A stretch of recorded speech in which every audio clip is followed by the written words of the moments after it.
Hello, hello, ladies and gentlemen. This is your girl Mitzi, and this is Mitzi. Let's think about it. Today, we have a returning guest back on my show, which I'm excited for because we are going to be talking about aggression and power. We have to think about that. And if you have not checked out our previous episode, we talked about violence. So this kind of just works along the same avenue so that we can really think about this in a more in-depth type of way. So, thank you so much, Trent, for coming on my show. How are you? I am happy to be back. I always enjoy the time I'm on here, and I even rewatched our episode a while ago. I was like, man, this was great fun. So happy to be here. And this is another kind of extension of my wheelhouse of topics that I love to just explore. Yeah, why not? I mean, how could you not dive into power and aggression when you already did so much research into violence? You know what I mean? And it Yep. really does tie in together because to have violence, you gotta have some sort of aggression. You know what I mean? So hmm when you think of aggression, what does that make you think about? So I think of two different variations of aggression. There's kind of the stereotype of aggression, and then there is the real life aggression that we can see from the day to day. The stereotype of aggression is generally thought of as a very male activity. It's a lot of shouting and, veins popping out of foreheads. And, what do you think about when people are like cheering for their favorite sports team or whatever? I think that's aggression.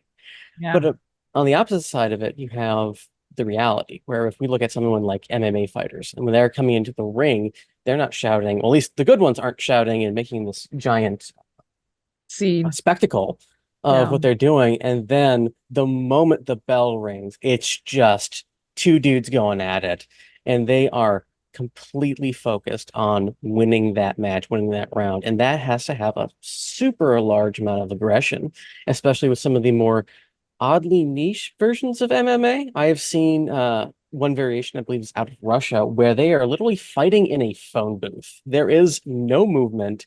They have maybe 4 feet of what they're stuck in, and it's just guys wailing on each other continually. I'm just like, Wow. that is one, some skill to fight in such an enclosed space, and two, to have the cojones to go in there and be like, all right, I'm going to be within four. There's no moving around. I have no Yeah. space. It's just who can get the knockout punch first. I couldn't imagine that. I mean, I think it would be entertaining to just kind of like walk past and be like, are they fighting in a very small contained area? This is what we're doing now. But it's interesting because you talk about MMA and then I'm a type of person I got into wrestling. Mhm. So I am into wrestling and it's interesting to see how they're trying to transition and trying to bring this in. And it's people say it's so scripted that it's hard to bring in. I mean, in your opinion, is that true?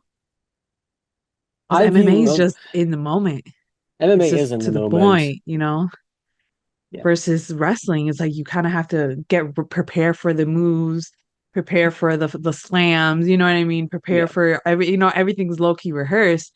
So I feel like there's still some type of aggression when there is wrestling because you can't fake those pains.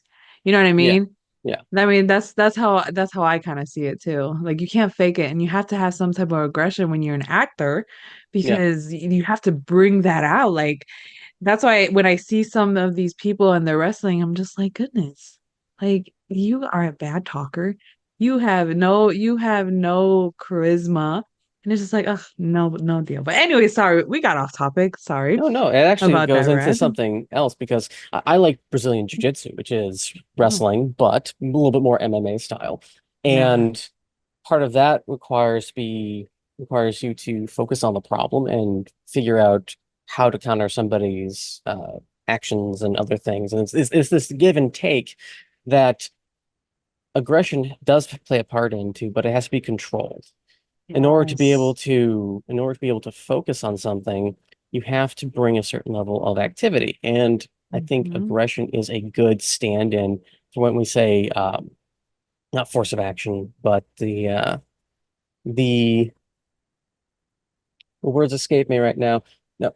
So when we are doing something, we have to Uh-huh. bring a certain level of energy to do it. And if we bring little energy, we're not going to succeed, especially if it's something that demands a much higher level of skill. than we're used to. So if we come in with an aggression, a direct push of energy from ourselves, we're able to maybe overcome some of our shortcomings, and will certainly overcome people who bring up a lower level of energy when they're coming up against us. I can't count the number of times I've been playing games with my friends and we're acting aggressively in the game. Everyone else isn't, and we're carrying the match, we're carrying the victory, and it's just two to three guys who are just like, all right, we're going to be doing this at this time right now, and we're going to decide to be where the enemy is, where our opponents are, and making sure that they don't really matter in the grand scheme of this match. And it's Mhm. such an aspect that feels really good to do, and it's very rewarding and fulfilling to do that. But then I step out of my comfort zone of uh, games and hanging out with my friends, and I look at the rest of the world. I'm like, where's your energy? Where's your caring about anything? Because if you're doing something aggressively, you're generally going to be caring about it. There's something on the Yeah. line, whether that's personal pride, ambition, or like you just love it to death. Mhm. And then I Yeah. see some other people and they're like, it's so paper thin about everything. I'm just like, what life are you living? Like somebody might be all up in their own you know what about something that somebody might think it's stupid, like, oh, I absolutely love coffee. I have to have something about Starbucks, or maybe it's Taylor Swift, or maybe it's a sport, and other people don't get it, but they get it and they just lock in, and then you can watch them, especially if they're good at it, do the thing that they're good at really well, and it's like they were made for it, and it's so satisfying to watch. They have to have that aggression in order to be able to do that. So when people just kind of go like, it doesn't really matter, nothing really matters, I'm like, something does. Otherwise, Yeah. you're here for nothing and you're just puttering around life waiting to die. That's not a place I want to be in personally. At least if you tell me that you're still obsessed with the 1990s Beanie Babies collection and you're just slowly but surely working your way through all of them to add to the collection, like, all right, fine. I don't get it, but I kind of get it because you Yeah. have something that motivates you to do something else, which has second order of effects, or maybe you need more money. So maybe you pick up a better job. Maybe you do this thing. Maybe you do that thing. And it all leads back to supporting your hobbies, supporting your passions, and supporting even yourself to make sure that you can survive long enough to achieve that goal. Yeah. I like that. I like the way that you explained it because you brought in a different perspective into aggression and how it can motivate us if it's in the right context, and if it's controlled. Because if you have aggression that's reckless and wild, it's dangerous. You know what I mean? Mm, It's dangerous and it's unpredictable. And when something is unpredictable and dangerous, it's extremely dangerous. yeah. So, warning, warning, red lights. So you talk about it in a controlled sense and thinking about it and like just focusing on your passions or just focusing on when you're motivated and just focusing how you're willing to just go out of your way to protect somebody or do something or just take charge. That initiative does take some form of aggression. That right there, that Yeah. cojones, but it's funny when you were also talking about how you can't live life as if like, oh, I have no motivation because the first thing I thought of is dodgeball when they were training the guys, and one of the guys with the goggles was like, I just can't get mad. I can't get mad. And then the coach just kept on doing everything to get him so pissed off just so he could perform. And once he finally got that aggression out, and he did what he had to do, they ended up winning. So I know that's a side note, but yeah, that's the first thing I thought of. So I think that's interesting. But I guess it leads me up to my next question because sometimes people don't realize that they have power. You know what I Mm. mean? So, in your opinion, how can someone understand that they already have it within them? That is a very complex question, despite the fact that it's very simple. Well, simply Yeah, asked. One aspect that I find helps me remind me that I have powers, that we all have the choice to say no. yeah, Like it all, the power dynamics always start with the ability to say no. So a lot of people, especially online, when they're complaining about what work they're doing, what's something that they're not super happy about, is they seem to assume that they have to say yes. Mhm. And because of my freelance work and other things, when I go to somebody and I pitch my services or whatever it is, I really, really want them to say no or yes. I would rather them say no than maybe. I'd rather have them say yes than no. It's clear, it's direct, it has nothing to do with the whole song and dance of, oh, I don't want to hurt these person's feelings. Like, listen, I respect you enough to say that I'm not going to waste your time and say, no, I'm not interested in any of your services. I will put you on a list of things. If I come up against something that you can help me with or I think is going to be good for you, I will refer people your way. But no, I'm just not here for your social, I don't know, whatever it is, your pickup artist things. I don't need any help with that. I don't Yeah. find that interesting. I'm just going to say no. And you can move Mhm. on. You don't have to keep sending me uh, messages and emails 6 or so weeks in a row being like, hey, have you changed your mind? Yes. Like, no, I told you no the Yeah. first time. And I'd said so clearly so that I don't have to be like really, really mean. And people Yeah. think that saying no is mean, but it's actually sometimes the better option Yeah, sure. than, you know, making this thing go longer than it should. And the other aspects of power, the part that I wanted to talk about, the soft aspects of power, is that people think of power the same way as they think of aggression. It has to be loud and in your face and Yeah. all over the stuff. But if you look at people who actually do have power, they aren't very loud. Well, they can be loud when they're like speaking to people.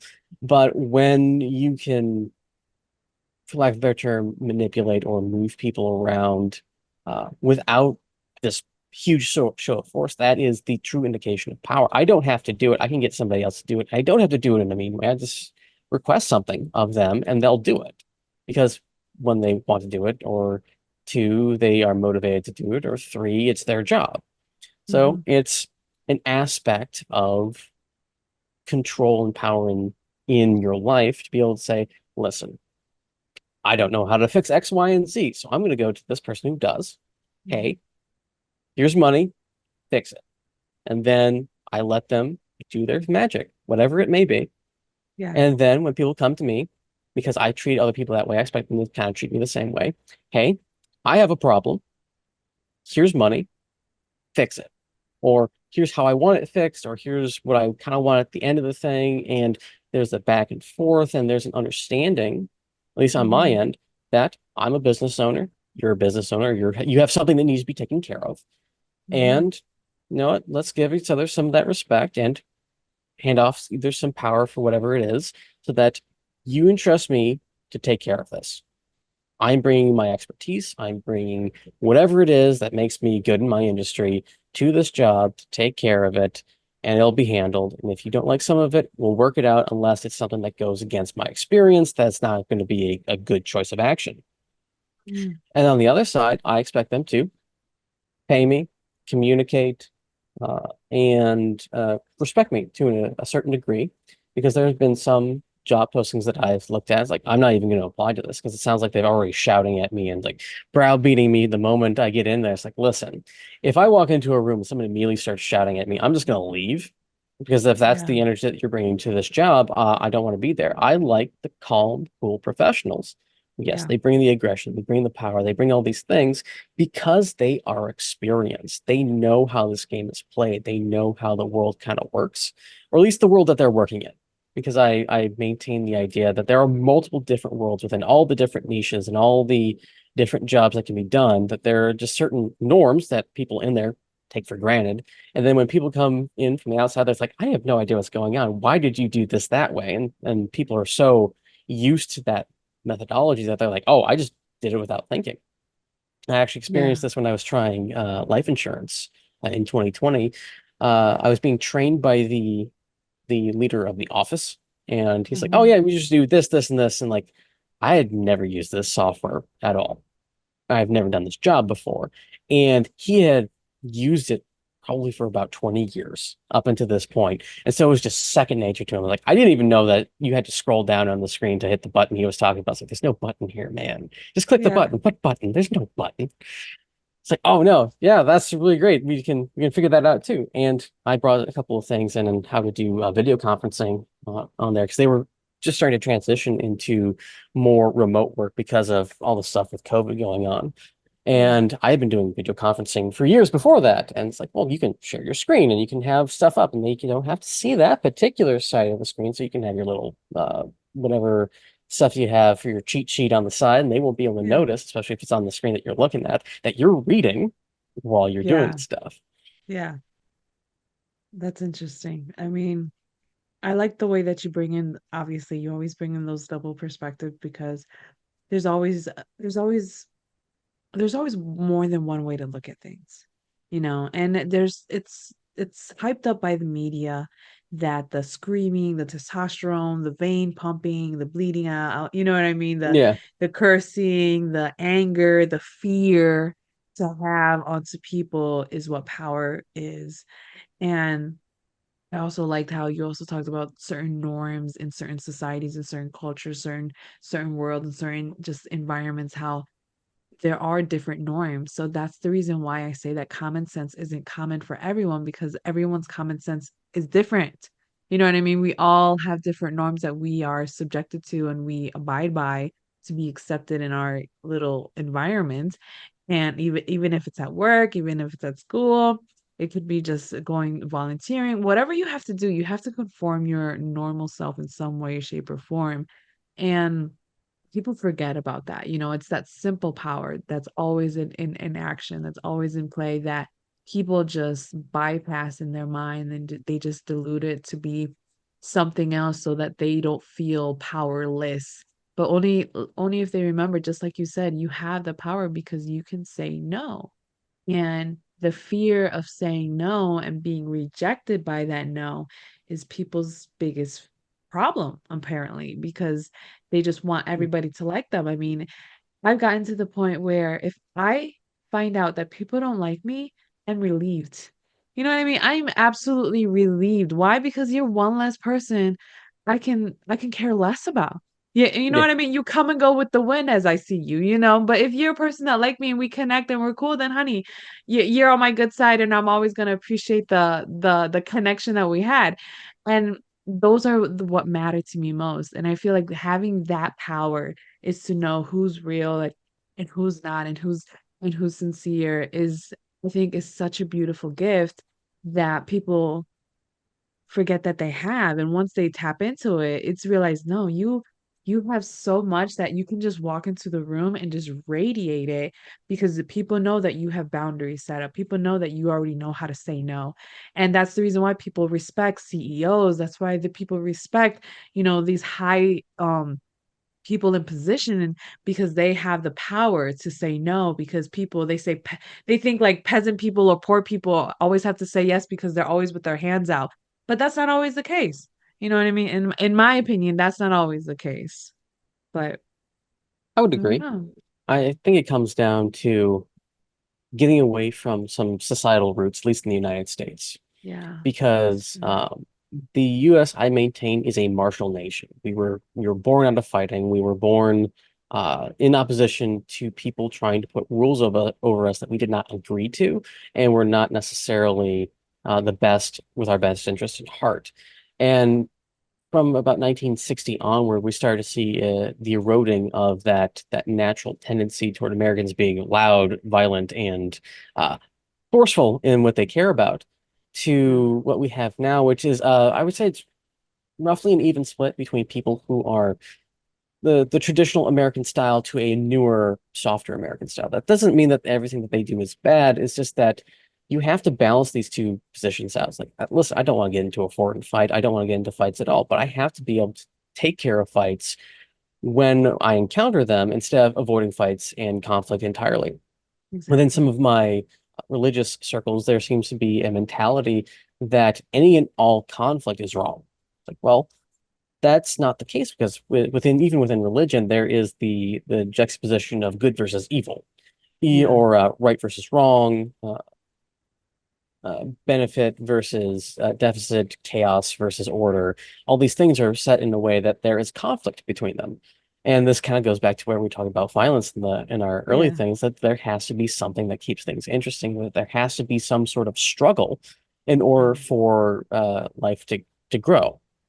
And I think that we're setting it up so that there is no struggle, there is no uh, hard path to take in the modern world, so that our natural biology, which is designed to, fight saber-toothed tigers and survive and find the berries and make sure that we make it to tomorrow and all these other things, is like I'm made for something else and I don't know what's going on and I'm starting to wig out and I need something. So we start Yeah. incorporating things that don't necessarily need to be conflicts, because our body's saying we need a conflict, otherwise we are not alive. So we have to find something that's going to be benefiting us that feels like conflict. That's why I think things like sports and wrestling and all the other stuff, the competitions are what, Yeah. especially what men like to do, because that feeds into that survival instinct of we have to strive for something. Yeah. And I've noticed that people think that striving for something also is viewed as a negative thing, because you're striving, you're fighting with something. Why is that? Why do you have to do that? It's like, well, because I want to achieve something. I want to feel accomplished. I want to actually accomplish something and Yeah. not just feel accomplished. And that to me goes back into our loop again of aggression. I want to live life aggressively. I want to, like in the last few years, particularly like the last 6 months, I want to have more beauty in my life. And I think that things like beauty and love should have some aggression in them as well. I hate Yeah. the stereotype that was pushed on the American populace on TV of the suburban husband hates his wife, and so does his wife hates her Yeah. husband. It's like, oh, why would you? All right, I'm gonna get into a relationship that is like 20, 30 years minimum if we live really nicely, and I'm gonna not like the other person I'm gonna be hanging out with. Why do I want that? Yeah. I want the whole Gomez Adams, Morticia Adams kind of vibe. They're super weird, but you don't think that they don't care about each other. And Exactly. I'm starting to see a resurgence of people's like, yeah, I want to care about my spouse. Great, Yeah. cool. That's amazing. But we still have 20, 30 decades to unwind from the quote joke of spousal dislike. And it's like, why? Why do Yeah. I want to waste my time with something that does not have the push behind it? It's like, oh man, I really care about this person. Oh, this Exactly. person's okay. I guess we'll just kind of, see where it goes. No, no, no, no, no. No, We're gonna put that it, over there. We're gonna bring some aggression into this. Be like, yeah, no, exactly. that one's mine. No touch. Exactly. No touchy. Do not touch that over. Don't even look with. Just walk away. Walk away nicely. Thank you so much. I absolutely agree. I think when you have goes back to the passion that we were talking about earlier. When you have that passion, when you have that aggression, when you have that drive, it it makes life worthwhile because why wouldn't you want something good for you? Why wouldn't you want something good for someone else? Why wouldn't you want to have a good and healthy relationship and love each other and flirt and joke and just be silly without having any type of judgment, And I absolutely agree. I hate that concept of how it's such it's okay to joke about your spouse being bad or your spouse being a nagger or an overspender as if that's okay. But it's like that sounds unhealthy. You know what I mean? That sounds a little toxic. That sounds I like red go. flags flagging flying everywhere. I don't even like when people joke about their spouse being dumb or something like that. That's like, can somebody be ditzy? Oh yeah, that's just a personality thing. It's like, but they're not dumb. It's just that Yeah. it may be a little bit of ADHD Yeah. and active.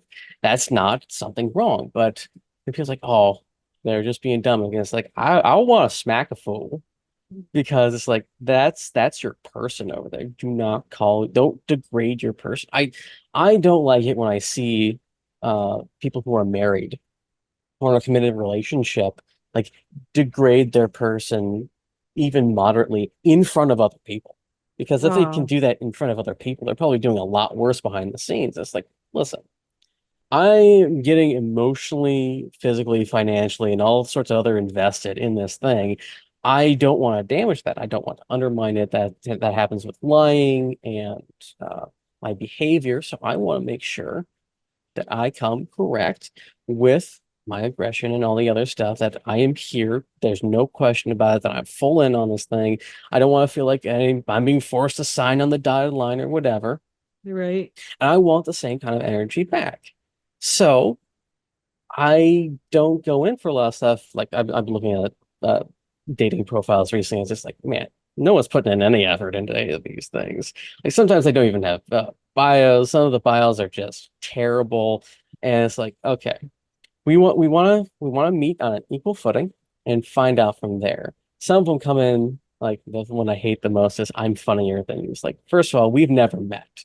We have no idea which one of us is People do funnier. that. Do people Yeah, have that as a bio? I mean, I have ladies and seen, gentlemen, do not do that. Do not do that. That's a weird flag. That's just saying the weird yeah, flag. That's a the weird one. weirdest the weirdest flag one of the weirdest flags I've seen. I have seen 3 to 4 different profiles use the "I'm funnier than you" line. I'm just like, you sound insufferable. Is that part Because of something? I mean, it has to be part of something. It has to be like maybe an inside joke or from a specific show or something for them to want to think that that's okay. Because one, you don't know if someone's funnier than you. You don't know, and there's half the time you're not that funny when you say that you're fun. You're a funny person. Half the yeah, time you're corny and sometimes a little weird and maybe a dark humor that a particular person may only like and understand, then yes, you're funnier. But other than that, you're yeah. kind of that's a hard thing to find. I have a sneaking suspicion that it was probably given on a blog post somewhere for advice on how to write dating profiles. Because I've looked at a few of them and just like some of these are So terrible. some of these people need to stop giving advice. You know what I mean? I think that's one thing that Yeah, gets me upset and gets my water boiling, if that's how you say it. yeah. But I just feel like some people should not be giving advice. Like who said to do that? Why can't? But that's the thing. What I realized is that back then people were forced to be married.